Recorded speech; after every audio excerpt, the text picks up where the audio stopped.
Suzanne and Nathan Molitor's property had an existing wetland restoration project completed by the Benton SWCD in 1998. The original weir structure was installed to plug an existing ditch to restore 7.75 acres of drained and degraded wetland habitat. Throughout the years, the weir became damaged. The Molitors expressed interest in repairing the structure to restore the wetland habitat back to its original water level.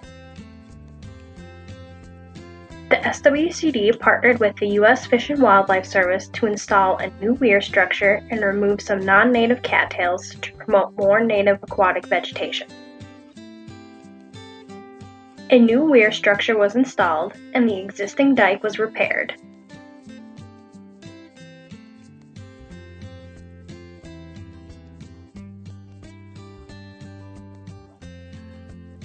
When looking at marginal landscapes, we wonder what value there can be.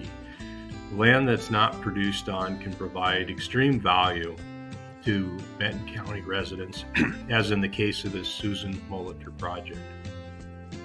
In this instance, as well as many instances across Benton County, we had a low wet area that was not being produced on in any capacity.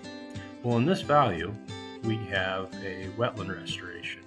What does a wetland restoration in this setting provide? It provides copious amounts of wildlife habitat to an array of species, and maybe more importantly to you all, the water quality benefits that it can provide over the duration of this habitat.